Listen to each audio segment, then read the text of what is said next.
할렐루야. 반갑습니다. 오늘 본문에서 예수님은 자신이 하늘에서 내려온 생명의 떡이다 그렇게 말씀을 하십니다.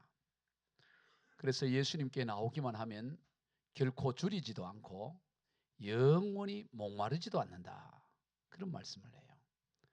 엄청난 말씀입니다. 우리 35절 같이 읽어봅니다. 예수께서 이르시되 나는 생명의 떡이니 내게 오는 자는 결코 줄이지 아니할 터이요 나를 믿는 자는 영원히 목마르지 아니하리라. 마태복음 11장 28절도 있습니다. 수고하고 무거운 짐진 자들아 다 내게로 오라 내가 너희를 쉬게 하리라. 여러분, 이 말을 아무나 할 수 있는 말이 아니죠. 수고하고 무거운 짐진 자 몇 사람만 와도 힘들 텐데 온 인류 누구든지 다 내게로 오라는 거예요. 그러면 다 내가 쉬게 해주겠다. 나는 생명의 떡이니 나를 믿는 자는 영원히 목마르지 않고 결코 줄이지 않는다. 누가 이런 말을 할 수 있어요? 인류 역사상 누가 이런 말을 한 적이 있습니까? 그냥 말이야, 사이비 교주 같은 사람들이야 말이 하겠지만 과연 그 말에 책임을 지고 할 수 있는 사람이 누가 있었겠습니까? 정상적인 사람이라면 누구도 이런 말을 할 수가 없습니다. 어떤 종교에서도 어떤 종교의 창시자도 이런 말을 한 적이 없습니다. 그리고 그 말에 따른 책임이 있어야 되는 거죠. 바로 예수님은 이런 말씀을 하시고 그 책임을 그대로 이루셨던 것을 우리는 지난 2000년 기독교 역사 가운데 우리가 볼 수가 있는 것입니다. 예수님께 나오는 자마다 결코 줄이지 않고 영원히 목마르지 않는 그 역사가 지난 2000년 기독교 역사 가운데 생생하게 나타나는 것이죠. 그런데 이 말씀을 예수님께서는 자신이 태어나서 자란 고향 갈릴리에서 말씀을 하셨다는 데 주목해야 됩니다. 그냥 모르는데 어느 날 나타나셔서 그런 말씀을 하는 게 아니고 예수님의 어린 시절을 다 지켜보고 예수님의 가문이 어떤지 다 알고 있는 그 사람들 가운데서 이런 말씀을 하셨다는 거예요. 오늘 41절 42절 한번 봅시다. 시작. 자기가 하늘에서 내려온 떡이라 하심으로 유대인들이 예수께 대하여 수군거려 이르되 이는 요셉의 아들 예수가 아니냐. 그 부모를 우리가 아는데 자기가 지금 어찌하여 하늘에서 내려왔다 하느냐. 부모 다 알고 그 조상들이 어떤지 다 알고 그 집안이 어떤지 알고 다 아는데 무슨 저런 말을 하냐 이거예요. 그러니까 수군거리는 거죠. 아무도 모르는 상황 가운데서 오늘 나타나서 그렇게 말씀하신 것이 아니고 그 동네에서 다 잘 알고 있는 그 사람들 가운데 이런 말씀을 하니까 사람들이 수군거린 거예요. 그 부모가 어떤지 다 알고 있는데 저런 말을 하느냐고 수군거리는 것이죠. 수군거릴 뿐만 아니라 다투기까지 합니다. 51절 52절 시작. 나는 하늘에서 내려온 살아있는 떡이니 사람이 이 떡을 먹으면 영생하리라. 내가 줄 떡은 곧 세상의 생명을 위한 내 살이니라 하시니라. 그러므로 유대인들이 서로 다투어 이르되 이 사람이 어찌 능히 자기 살을 우리에게 주어 먹게 하겠느냐. 더 기막힌 말씀을 하는 거예요. 나는 살아있는 떡이다. 하늘에서 내려온 살아있는 떡이니 이 떡을 먹으면 영원히 줄이지 않고 목마르지 않는다. 그러니 사람들이 그 떡이 뭐냐니까 내 살이다. 그 사람들이 황당한 얘기 아니겠어요? 만약 여러분이 그 현장에 있었다면 아멘 이렇게 받아들이겠어요? 참 황당한 얘기하네. 기가 찰 일일세. 이러지 않겠습니까? 결국에는 이 수군거림이 나가서 예수님을 십자가에 죽이는 결과에 이르게 되는 것입니다. 어떻게 하나님이 사람이 되어 우리 앞에 나타날 수 있느냐 하는 것이죠. 또 그 집안을 모르는 것도 아니고 또 집안도 뭐 대단한 집안이 아니에요. 명문 집안이 아니라고요. 학벌을 또 뭐 그렇게 내세울 스카이가 아니에요. 그냥 어떤 학벌도 내세울 것도 없고 갈릴리 동네에서 그냥 흔하디 흔한 사람. 얼마나 사람이 가난하고 부족했으면 출산을 하는데 여관비가 없어가지고 마국간에서 아이를 낳아야 할 그런 사람. 그렇다고 해서 예수님이 무슨 풍채가 뛰어나거나 외모가 잘생기거나 그런 것도 아니에요. 오늘 우리가 영화 가운데서 예수님은 아주 머리를 긴 머리에 멋있는 서양 그렇지 않다고 예수님의 외모에 대해서 이사야 53장 2절에서 이렇게 말해요. 한번 읽어봅시다. 시작. 그는 주 앞에서 자라나기를 연한 수는가 마른 땅에서 나온 뿌리 같아서 고운 모양도 없고 풍채도 없은즉 우리가 보기에 흠모할 만한 아름다운 것이 없도다. 야, 참 잘생겼네. 그렇게 아무것도 없다는 거예요. 흠모할 만한 아름다움이 없어요. 그저 연한 순 같은 거예요. 그리고 마른 땅에서 나온 뿌리, 여러분 땅이 너무 말라가지고 뿌리가 밖으로 튀어나온 이 뒤틀어져 있는 뿌리 같고, 그리고 예쁜 모양, 그런 고운 모양새도 없고, 그렇다고 남자다운 풍채가 있는 것도 아니고 도대체 어느 것 하나 흠모할 만한 것이 없는 분이라는 거예요. 집안도 별로고 돈도 없고 학벌도 없고 외모도 없고 뭐 도대체 내세울 만한 게 아무것도 없는 그런 모습에 예수님이 어느 날 나는 하늘에서 내려온 살아있는 떡이니 나를 믿는 자는 영원히 목마르지 않고 결코 줄이지 않는다 그러니 그걸 믿기가 얼마나 어렵겠습니까? 그럼 예수는 왜 그런 집안에 오셨을까요? 이해되기 어려운 것입니다. 좀 화려하고 압도적이고 아스까모니처럼 뭔가 왕궁의 왕자로서 태어나거나 그러면 좀 그래도 좀 믿기가 조금은 나을지 않겠어요? 그런데 지질이 가난한 그런 집안에 내세울 것 하나도 없는 그런 모습으로 왜 예수님이 오셨을까 하는 것입니다. 그것은 바로 예수님께서 우리와의 인격적인 만남을 원하셨기 때문이에요. 일방적인 숭배의 대상이 아니라 관계를 통한 인격적인 만남, 가장 낮은 곳에 오셔서 가장 낮은 자까지 다 만나고자 하시는 인격적인 만남을 원해서 그렇게 낮은 곳으로 오셨다는 것입니다. 세상 어떤 종교에도 자신이 숭배하는 신을 아버지라고 부르는 적이 없어요. 여러분 부처님, 아버님 그런 거 들어본 적 아주 열심히 중님들도 부처님을 아버님이라고 아버지라고 부르지를 않아요. 심지어 삼촌이라고 부르지도 않는다고. 부처님, 삼촌 이러지도 않잖아요. 예? 알라 왜 삼촌 이런 게 없어요. 알라 삼촌 알라 아무것도. 근데 오늘 우리는 하나님을 뭐라고요? 아버지라고 불러요. 아버지. 아멘. 아버지를 하나님을 아버지라고 부르는 사람은 아멘. 아멘. 아버지라고 부르잖아. 아버지. 예. 좀 사이가 좀 서먹서먹해. 왜 아멘이 이렇게 약해? 아버지하고 사이가 별로 안 좋아요? 하나님을 아버지라고 부르는데 그 정도가 아니에요. 아빠 아버지를. 근데 자 로마서 8장 15절 시작. 너희는 다시 무소하는 종영을 받지 아니하고 양자영을 받았으므로 우리가 아빠 아버지라 부르지느니라. 아빠 아버지라. 얼마나 친밀한 거예요. 아빠. 예? 아빠 그럼 더 친밀해지네. 아버님 이런 거보다 아빠 이름 더 친해요. 하나님과 우리의 관계가 아빠 아들 관계로 그래요. 주님 그렇게 오신 거예요. 세상에 어떤 종교에 그런 자기가 믿는 신과의 아빠의 관계를 가지고 있는 신이 어디 있어요? 그런 게 없어요. 다 두려움의 대상이고. 이런 불교만 보더라도 이런 절간에 가보면 제일 먼저 입구에 뭐가 있어요? 사천왕상이죠. 사천왕상. 여러분 전에 가보지 않아서 잘 모를 수 있겠지만 사천 네 개 큰 그 무시무시한 막 눈알 하나만 해도 이 주먹만 하라고 막 무섭잖아요. 막 칼을 차고 있고 뭐 입에서 뭐 뱀이 나오고 막 그렇게 떡물에 버티고 있잖아요. 오늘 그걸 사진으로 가져올라 그러다 뭐 그까지 가져올 필요는 그래 안 갖고 왔네. 여러분 절간에가 바로 거기에 압도돼요. 거기에 그 사천왕 보면 애들 울어. 우와 그냥 무서운 막 모습으로. 예?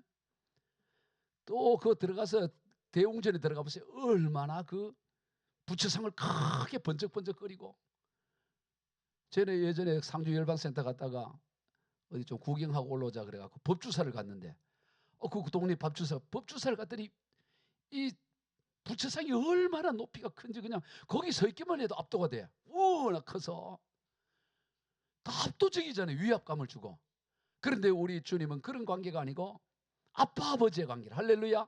아빠 아버지의 관계로 오는 거예요. 압도. 예? 초라하기까지 하는 거예요. 그 수군거리고 다투기까지 하는 거죠. 그러나 그것이 전부가 아니에요. 또 다른 그 같은 마을에서 다 알고 있는 사람들 가운데도 그렇게 아이고 내 집안 다 알고 저 사람 어떤지 다 아는 집안인데 뭐 말도 안 된다 이런 사람도 있었지만 그러지 않고 정말로 예수님은 하나님의 아들 메시아로 믿고 그리스도로 믿고 나중에 주님처럼 순교의 길을 걸어간 사람들이 그 마을에서 있다는 거예요. 다 배척한 게 아닙니다. 예수님이 자란 갈릴리 동네에서 다 예수님 배척한 것이 아니고 거기에서도 예수를 주로 믿고 제자가 되고 순교의 길로 걸어가고 복음 전하다가 목배임을 당하고 그런 사람들이 있는 거예요. 그럼 어떻게 이렇게 상반된 삶이 될 수 있었을까 하는 거예요. 어떻게 어떤 사람은 예수님 보고 저 말도 안 된다 그러고 어떤 사람은 그걸 정말로 믿고 죽기까지 그렇게 예수를 믿고 따를 수가 있었을까 하는 것입니다. 그것은 바로 예수님이 메시아에 대한, 하나님에 대한 충분한 증거가 있었기 때문에. 예수님을 딱 나타나서 무조건 믿어, 덮어놓고 믿어, 그런 게 아니고 예수님은 이 땅에 오셔서 그 동네에서부터 자신이 그리스도이고 메시아임에 대한 증거를, 확실한 증거를 보여주셨다는 것입니다. 먼저 바로 예수님보다 앞서서 세례 요한을 통하여 예수가 그리스도임을 증거하는 역사를 보게 되는 것입니다. 당시 세례 요한은 누구라도, 제사장의 아들로서 다 누구라도 존경하고, 어떤 사람도 세례 요한 앞에는 머리를 숙이고 그랬는데, 그 세례 요한이 하는 얘기가 바로 예수님은 메시아고 그리스도고 나는 그의 심판권도 풀 수 없을 만큼 그렇게 훌륭한 사람이 예수님을 세우니까 그게 첫 번째 증거가 되는 것이죠. 그리고 또 하나의 증거는 뭐냐면 예수님이 행하신 일들이 증거가 되는 거예요. 메시아가 아니면, 하나님의 아들이 아니면 할 수 없는 일들을 하셔요. 요한복음 10장 37절부터 38절 시작. 만일 내가 내 아버지의 일을 행하지 아니하거든 나를 믿지 말려니와 내가 행하거든 나를 믿지 아니할지라도 그 일은 믿으라. 그러면 너희가 아버지께서 내 안에 계시고 내가 아버지 안에 있음을 깨달아 알리라. 너 나이들 믿기 싫더라면 내가 하는 일을 보고, 하나님이 나와 함께 하지 않고는 할 수 없는 일들, 이거 보고라도 믿으라는 거예요. 우리가 잘 알듯이 보리떡 5개, 물고기 2마리로 5천 명을 배불리 먹이고 12광주를 남기는 그런 역사. 죽은 지 나흘이 지나서 무덤에 갇혀있던 나사로를 나오라 그래서 걸어 나오게 하는 일들. 예수님이 행한 수많은 역사는 어느 것 하나도 하나님이 함께하지 않으면, 그가 그리스도고 메시아가 아니면 할 수 없는 그런 일들을 행하신 거예요. 즉 예수님이 하신 일들이 예수님이 메시아고 그리스도인 걸 증거하고 있는 것이죠. 그저 예수님은 좋은 말만 하신 게 아닙니다. 감동적인 말만 한 것이 아니고 그 말씀이 능력으로, 삶으로, 증거로 입증되었던 것을 보게 되는 것입니다. 그리고 세 번째는 뭐냐면 예수님에 관해 성경에 예언된 말씀인 거예요. 유대인들은 이 성경 말씀, 율법책을 자신들의 목숨보다 더 귀하게 여기는데 이 성경이 전부 예수 그리스도를 증거하고 있는 거예요. 요한복음 5장 39절부터 4절 봅시다. 시작. 너희가 성경에서 영생을 얻는 줄 생각하고 성경을 연구하거니와 이 성경이 곧 내게 대하여 증언하는 것이라. 그러나 너희가 영생을 얻기 위하여 내게 오기를 원하지 아니한다. 너희들이 성경을 늘 암송하고 외우고, 유대인들은 어릴 때부터 사복음서를 모세오경을 외우잖아요. 태초에 하나님이 천지를 창조하려부터 쭉 다, 우리도 예전에 보면 천자문 외우고 동문성서 외우고 다 한번 외웠잖아요. 마찬가지로 유대인들도 외우는 게, 성경 외우는 게 저들의 기본 교육이잖아요. 근데 그 성경 전체가 예수님에 관한 이야기를 하고 있는 거예요. 그래서 그 이 성경을 통하여 예수가 그리스도고 메시아라는 사실을 보여주고 있다는 것입니다. 예수님이 이 땅에 육신의 몸을 입고 오셔서 우리를 대신하여 십자가에 죽으시고 구원하실 그 내용의 역사가 저들이 목숨보다 귀하게 여기는 성경에 이미 기록되어 있는 겁니다. 예수님이 이 땅에 오시기 700년 전에 미가 선지자를 통해서 예수님이 어디서 태어날지가 예언된 거예요. 자, 우리 미가서 5장 2절 봅시다. 시작. 베들레헴 에브라다야 너는 유다 족속 중에 작을지라도 이스라엘을 다스릴 자가 내게서 내게로 나올 것이라. 그의 근본은 상고에 영원히 있느니라. 베들레헴 작은 마을이지만 거기서 영원하신 그 하나님이 거기서 태어났다라고 예수님 오시 700년 전에 미가 선지자가 예언을 한 거예요. 또 미가 선지자와 같은 동시대를 살았던 이사야 선지자는 처녀를 통해서 예수님이 태어날 것을 얘기합니다. 이사야 7장 14절 시작. 보라 처녀가 잉태하여 아들을 낳을 것이요 그의 이름을 임마누엘이라라. 즉 성경은 온통 예수님이 이 땅에 오셔서 구원자가 되실 것을 수천 년 전부터 이렇게 기록하고 약속하고 있는 거예요. 그 약속의 성취로 이루어진 것입니다. 미국의 웨스트몬트 칼리지의 수학과 교수였던 피터 스토너라는 분이 예수님이 이 땅에 오실 것을 확률적으로 한번 해보자라고, 수학 교수니까 확률을 한 거예요. 예수님이 이 땅에 올 것에 대한 성경 구약의 예언이 우연히 이렇게 성취될 확률이 얼마나 될까?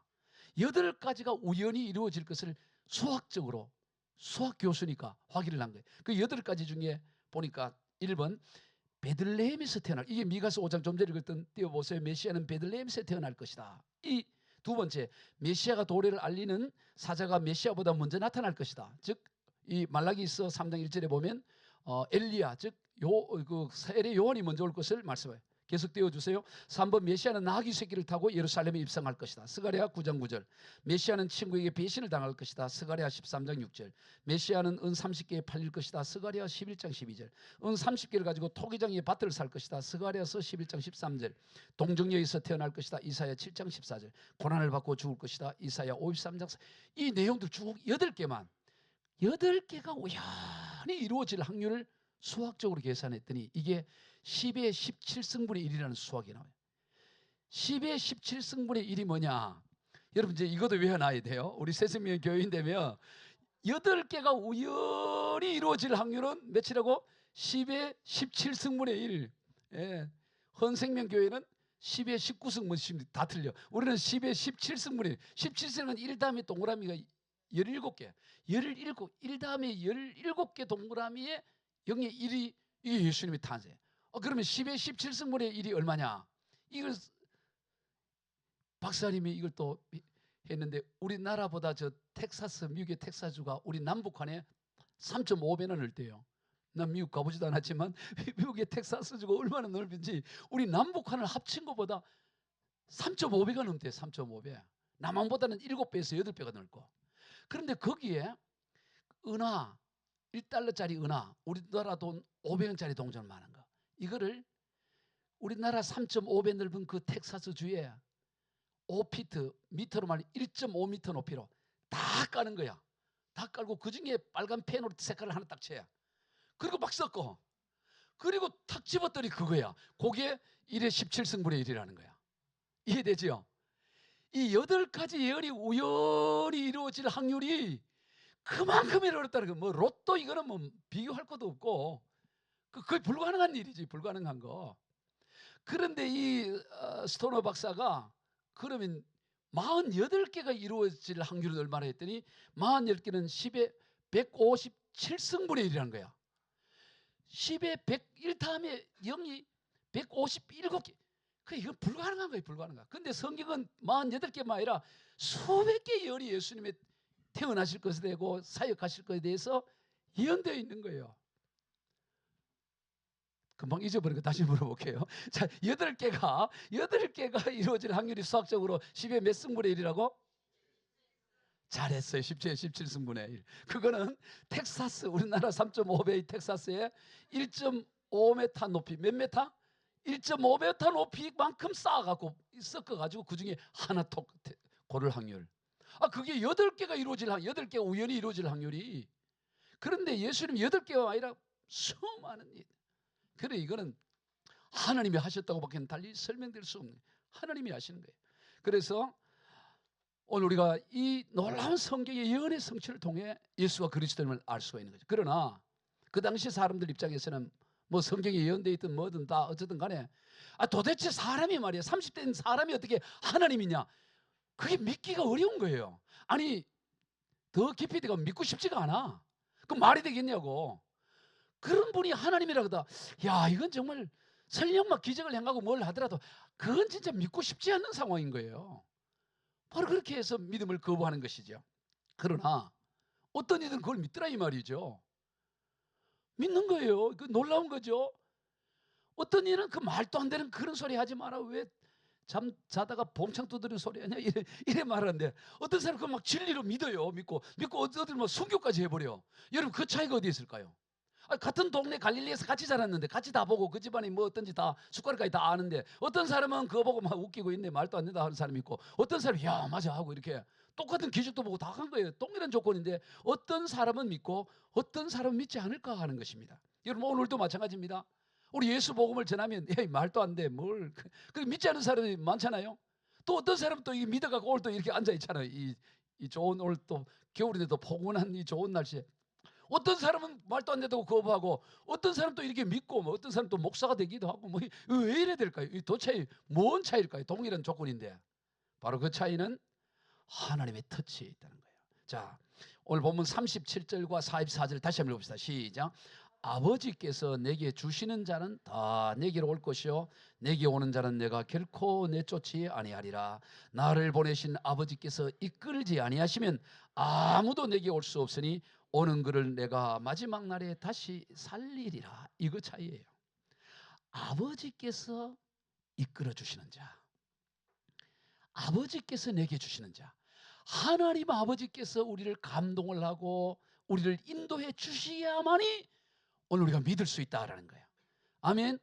따라서 오늘 저와 여러분이 이 시간에 하나님 앞에 예배를 드리고 예수를 주로 믿는다는 게 아니 내가 어느 날 믿기 시작해야지 뭐 믿어야지 그래서 믿어지는 게 아니라는 거예요.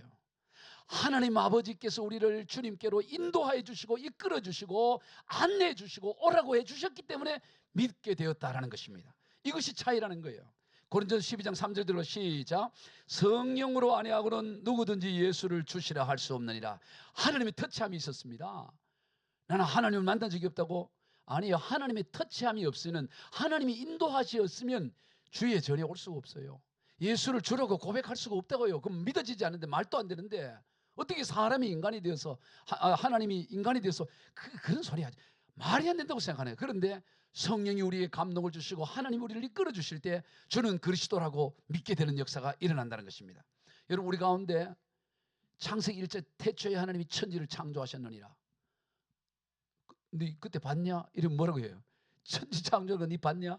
보지도 않고 뭘 거느냐? 예수님이 십자가에 죽으시고 사흘 만에 너를 위해 십자가에 죽으시고 부활하시다. 네 봤냐? 뭐라고 얘기하겠어요? 죽은 나사로 너 봤니? 500년 너 봤어? 너 뭐 먹은 적 있어? 근데 뭐 그걸 어떻게 믿어? 그런데 우리는 믿잖아요. 천지 창조를 한 걸 본 사람 아무도 없다고. 그런데 마치 본 것처럼 믿고 예수님이 뭐 십자가에 죽을 때 피 뚝뚝 떨어지는 거 본 것처럼 물론 영화 보고 믿는 게 아니고 그렇게 정말 이게 믿어지고 500년 먹어본 적도 없지만 먹어본 것처럼 믿고 그게 어떻게 가능합니까? 바로 그 현장에 함께 하시던 성령 하나님께서 오늘 우리 가운데 거하시기 때문에 그 현장에 계시던 성령 하나님으로 인해서 우리가 생생하게 믿을 수 있는 줄로 믿으시기 바랍니다. 우리의 믿음이 그냥 믿어지는 게 아니에요. 본 적도 없는데 어떻게 믿어요? 500년 말이 되냐고 볼떡 5개 갖고. 근데 우리는 믿는다 이 말이에요. 그게 왜? 그때 역사하신 성령이 오늘 우리를 성전 삼으셔서 우리 안에 거하셔서 마치 그 현장에 있는 것과 동일하게. 왜냐하면 성령 하나님은 시간과 공간을 초월해버리기 때문에. 2000년 전이 아닙니다. 성령 하나님께 무슨 2000년 전에 시간이 어디 있을 수 있어요? 시공간을 초월해 바로 지금 현장에서 나타난 것처럼 우리가 믿을 수 있는 것은 뭐냐? 성령 하나님이 우리로 하여금 그렇게 하시기 때문인 것입니다. 아멘. 그러므로 우리가 예수를 주로 그리스도로 고백한다는 것은 엄청난 일이에요. 놀라운 축복입니다. 이건 천만급을 갖고도 이건 믿을 수가 없어요. 믿어진다는 것만큼 복이 없어요. 가장 놀라운 복이 뭐냐? 예수가 믿어진다는 거예요. 이게 놀라운 복이에요. 깜짝 놀라네. 예수가 믿어지십니까? 이게 놀라울 일을 깜짝 놀라보세요. 예수님이 믿어지십니까? 예, 믿어집니다 하고 놀라야 돼. 깜짝 놀라야 돼. 어이구, 내가 믿어집니다. 아멘. 예수 믿는 게 그냥 믿어지는 게 아니라니까. 이게 정말로 성령의 터치하심과 하나님의 역사가 아니면 별 기적을 보고 별난 걸 다 봐도 믿어질 수가 없어요. 예? 그런데 우리가 믿어진다. 그래서 오늘 우리가 예수를 믿어진다고 해서 천하를 소유한 것보다 더 놀라운 복입니다. 여러분 천하를 다 소유해도 목마름이 있습니다. 예? 목마름이 없는 인생. 다 인생 가보면 다 목마름이 있고 고통 가운데 있는 것이죠. 수많은 수억의 연봉을 받은들 그리고 태어나에 있는 수많은 빌딩을 소유한들 목마름이 없겠습니까? 다 목마름이 있어요. 다 갈등이 있고요. 제가 작년인가요? 이름만 대면 아는 대기업에 그 기업이 그 형제 간에 분쟁이 일어나고 아버지가 돌아갈 때 둘째 아들한테 회장 자리를 줬는데 큰아들이 또 작전을 해서 자기가 회장이 된 거예요. 둘째 아들이 화가 나서 뭐 했지만 이미 다 장악해 놓으니까 둘째 아들이 어떻게 할 수가 없는 거예요. 다 패소하고 그래서 찾아온 거예요. 와서 목사님 어떡하냐고. 큰 기업이에요. 이거 어떻게 풀어주냐고. 뭐 어떻게 풀어요? 우리 직원들하고 다 모여서 회의해보고 해도 이미 다 끝나버린 거예요. 대법원 판결까지 다 난 거예요. 바꿀 수가 없는 거예요. 보면서 너무 안타까웠어요. 엄청난 재벌이고 엄청난 돈인데도 저 형제 간의 갈등 원수가 된 거예요. 원수가. 그 형이 동생 보고 내가 변호사만 비해도 수십억이 되는데 동생이 니한테 내가 1000만 원도 못 준다. 변호사한테 내가 수십억을 주더라도 니한테는 못 준다. 이러면서 형제 간의 원수가 된 안타까운 모습을 보여요. 안타까운 모습. 여러분 수백억 수천억이 있어도 인생이 부유해진 게 아니에요. 목마름이 없는 게 아니십니다. 끊임없는 목마름이 우리가 있는 것입니다. 그러나 예수 그리스도를 주로 믿게 되면 우리에게는 목마름에서 자유한 줄로 믿으시길 바랍니다. 그러니 이게 얼마나 놀라워. 예수를 주로 믿으면 목마름이 사라져요. 왜 그러냐? 아니 왜 예수 믿는다고 목마름이 사라지냐? 여러분 예수 믿는다는 게 뭐냐면 예수님을 우리 삶에 영접하는 걸 믿음이라 그래요. 머리로 인식하거나 인정하는 게 아니고 영접하는 자 곧 그 이름을 믿는 자는 하나님의 자녀가 되는 권세. 즉 요한복음 1장 12절에서 영접하는 걸 믿음이라 그래요. 영접하게 되면 예수님 우리 가운데 오셔서 예수님의 마음으로 예수님의 눈으로 세상을 보게 되는 거예요. 믿음이라는 게 뭐냐? 하나님의 눈으로 바라보는 게 믿음이에요. 어떤 문제를 오더라도 하나님의 시각, 하나님의 눈으로 보면 초조할 것도 없고 불안할 것도 없고 원망할 것도 없고 억울해할 게 없어요. 하나님의 눈으로 보면. 왜? 세상 만사가 하나님의 눈으로 보면 먼지처럼 작아 보여. 아무것도 아니거든. 예전엔 그것 때문에 목이 말랐는데 목마를 이유가 없어. 목마르면 그냥 물 한 잔 먹으면 돼. 집에 가서. 인생에 목마를 문제가 없어요. 뭐 문제가 있어? 그냥 목마르면 그냥 정수기에서 물 하는 또. 왜 그러냐? 아무것도 아니거든. 하나님의 눈으로 보면 천하만사가 아무것도 아니에요. 제가 가장 좋아하는 말씀은 이제 언제가 우리 성경 암송 구절이 될 텐데요. 미리 암송하는 마음으로 많이 들었을 거예요. 이사야 40장 15절과 17절 말씀을 자 한번 같이 읽어봅시다. 시작. 보라 그에게는 열방이 통이 한 방울 물과 같고 저울의 작은 티끌 같으며 섬들은 떠오르는 먼지 같으리니 그의 앞에는 모든 열방이 아무것도 아니라 그는 그들을 없는 것 같이 빈 것 같이 여기시니라. 여러분 하나님 앞에는 열방이 뭐예요? 통이 한 방울 물 같아. 열방도 통이 한 방울 물 같아. 요즘 저는 이 우주를 자주 묵상해요. 우주. 우주가 얼마나 크냐. 우주의 크기를 묵상하면 열방이라는 거, 이 나라의 열방은 통이 한 방울 물도 안 돼. 우주의 너비의 크함이. 여러분 우리가 속한 이 밀키웨이라는 우리의 은하계에는 태양 같은 별이 4천억 개가 있어요. 4천억 개. 그리고 그 옆에 행성까지 하면 수조 개가 있다고. 그 옆에 안드로메다에는 태양의 항성 같은 것이 1조 개가 있어요. 그럼 다 합치면 수조 개야. 이런 은하의 수천억 수조의 이 은하가 10만 개가 모인 것을 은하단이라 그래요. 은하단. 은하가 10만 개 모인 게 은하단이야. 그 은하단이 100억 개 모인 게 우주라고 생각하는 거예요. 지금 관측 가능한 우주. 상상을 뭐하지. 이거는 시험이 안 나와요. 이거는 그냥 뭐한테 외우지 않아도 됩니다. 새생명교회는. 그런데 열방이라는 게 이 열방 뭐 미국인이 영국인이 뭐 해봐야 통이 한 방울은 물은 그냥 아무것도 아니라고. 하나님의 눈으로 보면 하나님의 시각으로 보면 하나님의 관점에 믿음의 눈으로 보면 세상 만사가 목마를 게 하나도 없어요. 아무것도 점도 안 되는데 목마를 이유가 뭐가 있어요? 할렐루야. 그게 믿음이라고요. 그게 믿음. 우리 예수를 주로 믿을 때 우리는 어디에도 목마르지 않아요. 해가라는 인생이 돼요. 요한복음 4장을 보면 예수님께서 사마리아의 수가성 여인을 찾아오죠.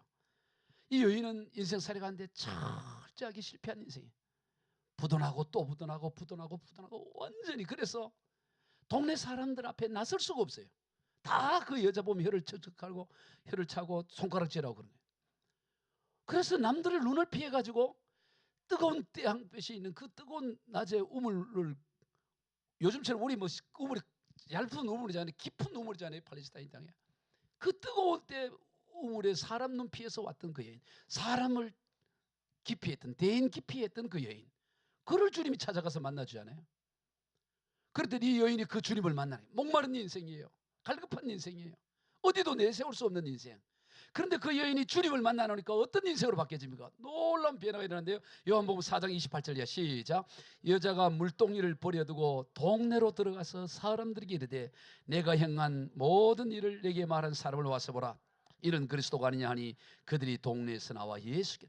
물동이 버려두고 동네 처녀 우물가에 그게 아니에요. 이거 바람난 게 아니고 울통이 버려두고 왜 갑자기 그 생각이 났지? 이 사마리아 여인은 물동이 버려두고 바람 나간 게 아니고 막 복음 전하러 가는 거예요. 예수님 찾아다니는 거예요. 찾아다니는 거예요. 할렐루야. 목마름이 해갈되니까 너도 와서 마시라, 니도 와서 마시라고 예수님을 전하니까 더 사람들이 와서 예수님을 믿고 그런 놀라운 역사가 부흥의 역사가 일어난 거예요. 여러분 어떤 목마른 인생도 주님 앞에 나오면 목마름이 해갈되는 인생이 돼요. 모든 것으로 자유로운 인생이 있는 거예요.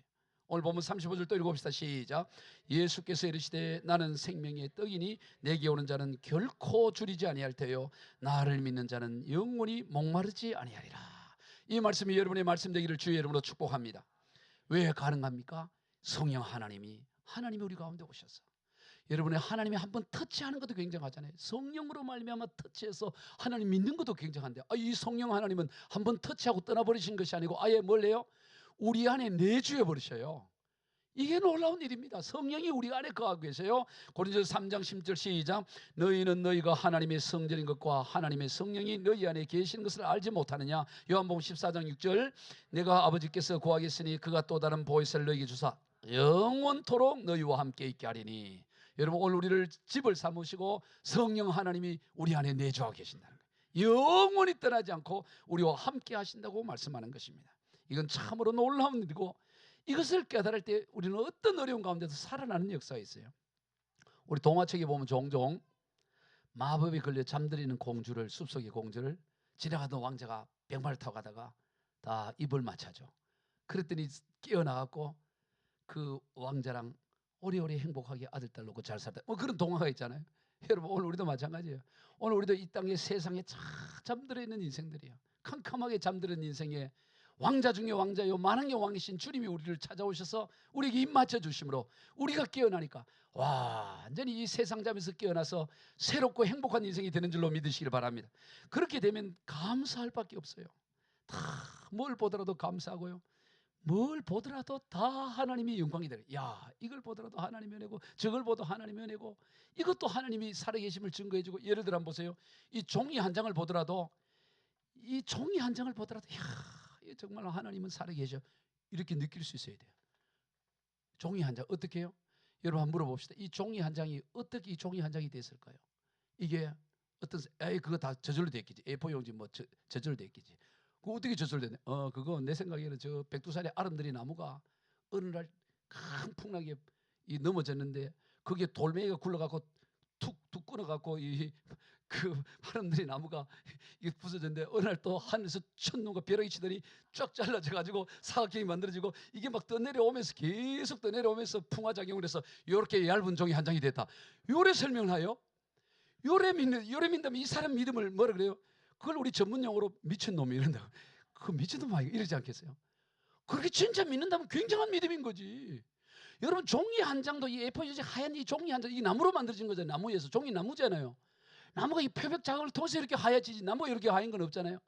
이 종이 한 장도, 글자 없는 종이 한 장도 저절로 만들어질 리가 없다고.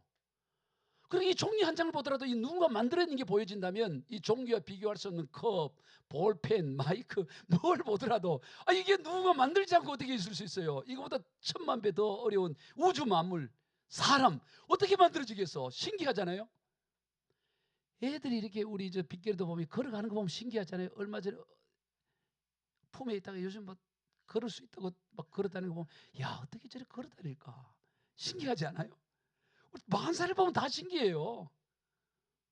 우리 새샘의 교인인 간의 것도 점검해요. 우리 몸 안에 있는 세포 이게 한 60조가 되고 이게 한 개당 2m 돼요. DNA 정보 길이가. 이걸 다 합치면 120조 메타가 되는데 이게 지구를 몇 바퀴 감을 수 있다고요?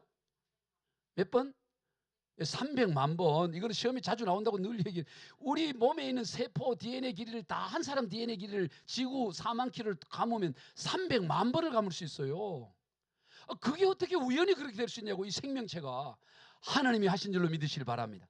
우리 어린 아이들을 보더라도 하나님의 역사가 보이고 종이 한 장을 보더라도 하나님이 아니고 어떻게 누군가 전에 만들었으니 종이 한 장 되듯이 하나님이 역사가 계신다.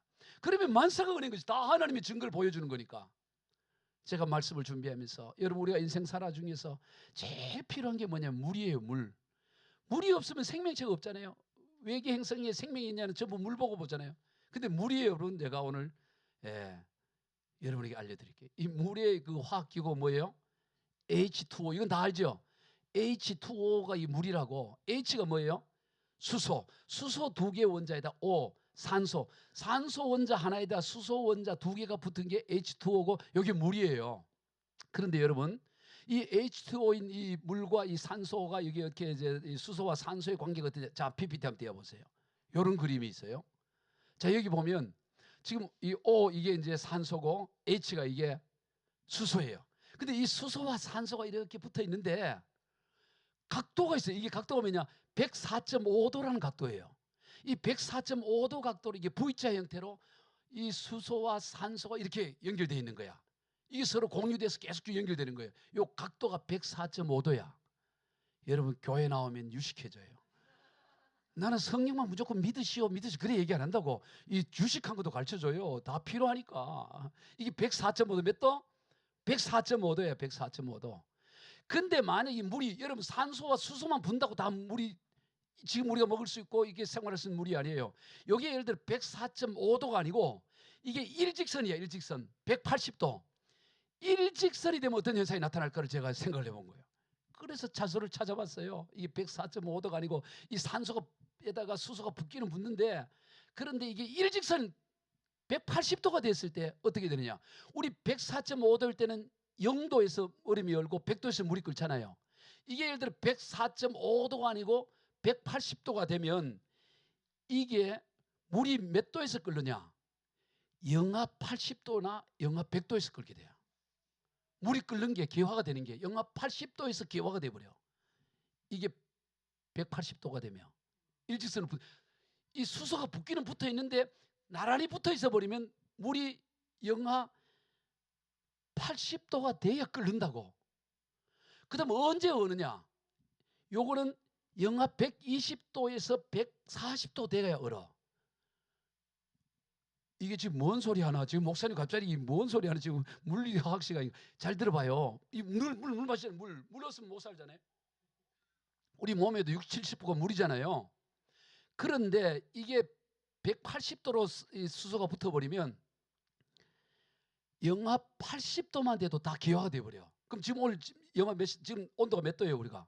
지금 몇 도지? 5도 되죠? 5도 되면 우리 몸에 있는 몸은 어떻게 돼버렸을까? 영하 80도에도 다 기화가 돼버렸으니까 5도 됐으니까 싹 사라져 버리지. 한순간에 다 사라져요. 여러분 수소 분자가 쭉쭉 펴수면 싹 사라져 버려. 다 죽어버린다고. 이게 지금 수소가 지금 104.5도 이렇게 있으니까 지금 우리가 물도 마시고 이렇게 몸에 이렇게 혈액도 도지. 이게 오늘부터 파업한다고 쭉 뻗어버리면 그냥 싹 사라져 버려. 영하 80도가 될 때 끓어. 그러니까 다 사라져 버린 거야. 영하. 이해돼요? 그러니까 우리가 이게 살아가는 게 이게 물 때문에 사는데 물도 그냥 물이 아니라고. 104.5도로 이 수소가 산소에게 붙어 있어야만 그렇다는 거예요. 이게 뭔 얘기하려고 그러냐? 이게 하나님의 역사라는 겁니다. 할렐루야. 모든 게 하나님의 역사예요. 하나님의 역사. 그래서 우리가 물을 마시더라도 감사, 이 104.5도 고맙다 이런 생각. 아멘. 그래야 물이 이리 된다고. 모든 게 하나님의 은혜인 줄로 믿으시기 바랍니다. 사람들이 왜 분쟁하고 다투고 싸웁니까? 줄이고 목마르기 때문이에요. 사랑에 줄이고 사랑에 목마르고 물질에 줄이고 물질에 목마를 때 뭔가 목말라 있어요. 사람이 먹지 뭐하고 목마르면요 짜증나죠. 우리 금강산도 뭐라고? 식후경이라고. 아니 뭐 먹어야 배가 불러야 뭐 금강산도 뭐 좋니, 야 경치 좋니 뭐 이러지. 배고파 보세요. 뭐 금강산이고 뭐고 낙동강이고 아무 배가 불러야 된다고. 우리 인생도 막 영적으로 배가 불러야 됩니다. 아멘. 우리의 영적으로 목마름, 영적으로 이 주림이 있으니까 늘 짜증나고 불평이 있는 거예요. 우리 영적으로 풍성해지면 모든 게 다 좋아 보여. 여러분 배부르면 다 좋아 보이잖아요. 다 좋아 보이는 거잖아요. 오늘 여러분이 예수 그리스도로 배부르시기를 주의 이름으로 축복합니다. 예수님이 내가 하늘에서 내려온 양식이다. 내게 오는 자는 결코 줄이지 않는다. 결코 영원히 목마르지 않는다고 주님 말씀하는 것입니다. 그 말씀이 우리 가운데 실현되어 있습니다. 우리는 그 예수를 믿어요. 그러므로 우리 인생은 줄이지 않는 인생이요 목마르지 않는 인생이라고. 내 자리 넘치네도 고백하는 인생이에요. 할렐루야. 사단 마귀가 속이는데 넘어가지 말아요. 너 그래갖고 인생 가는 것입니다. 오늘 우리가 예수를 주로 믿는다는 게 이게 놀라운 기적이요 놀라운 능력이에요. 하나님의 영 성령이 아니고는 믿을 수가 없어요. 이 엄청난 사실을 믿을 수 없다고. 그러므로 오늘 우리가 예수 그리스도를 주로 믿을 때 내 잔이 넘치나이다. 내가 목마르지 아니합니다. 내가 줄이지 않습니다. 배부릅니다. 이런 인생이 다 될 줄로 믿습니다. 우리 모두 그런 인생 다 되시길 주 예수 그리스도 이름으로 축복합니다. 기도하겠습니다. 하나님 아버지 감사합니다. 예수 그리스도가 우리의 영적 양식이 됨을 정말로 믿게 해주시고 예수님 한 분만으로도 충분히 또 충분히 만족하며 배부른 인생 되게 하여 주옵소서. 축복하며 예수님의 이름으로 기도하옵나이다. 아멘.